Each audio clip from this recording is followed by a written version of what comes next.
इय्याका नअबुदु व इय्याका नस्तईन। ए अल्लाह, हम तेरी ही इबादत करते हैं और सिर्फ तेरे से मदद मांगते हैं। मैं अपनी बात का आगाज़ एक शेर से करूँगा। अर्श वाले मेरी तो की सलामत रखना, फर्श के सारे खुदाओं से उलझ बैठा।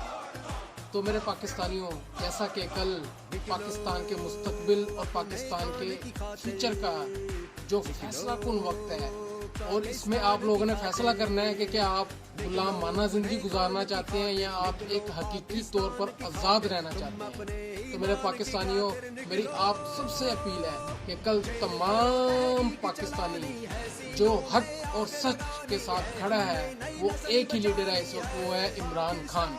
तो इमरान खान के लिए निकलें और अपने जितने हो सकते हैं, अपनी फैमिली, अपने बड़े, अपने बुजुर्ग, अपने बच्चे, अपने नौजवान, तमाम लोगों को आप ये पैगाम दें, उनको समझाएं कि आपने पाकिस्तान तहरीके इंसाफ को ही वोट डालना है, क्योंकि जंजीरें गिरती नहीं, जंजीरें तोड़नी पड़ती हैं। आज़ादी कोई प्लेट में रख के नहीं देता, आज़ादी के लिए जदोजहद करनी पड़ती है। और इंशाअल्लाह अज़ीज़ ये जदोजहद हमारी तब तक जारी रहेगी जब तक इस मुल्क के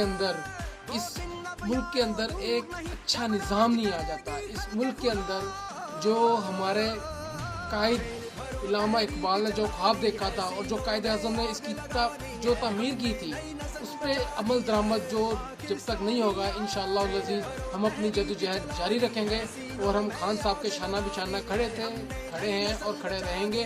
और लास्ट में मैं अपने सादिकाबाद की तमाम गयूर अवाम से मुखातिब होकर ये उनसे गुजारिश करता हूँ, उनसे इल्तमास करता हूँ कि सादिकाबाद के तमाम शहरी कल निकलें और चौधरी सज्जाद अहमद वड़ैच साहब, जिनका जो इंतखाबी निशान है वो प्याला है, उसको वोट दें। उसके बाद और जो हमारे MNA साहब हैं, रैस महबूब साहब, उनका इंतखाबी निशान बैंगन है, उन पे भी वोट डालें। और भरपूर तरीके से कल आप लोगों ने सबने घरों से निकलना है और ये साबित करना है कि आप एक गैरतमंद कौम है। आप किसी किस्म की गुलामी जो है वो कभी भी कबूल नहीं करेंगे। पाकिस्तान जिंदाबाद, इमरान खान जिंदाबाद।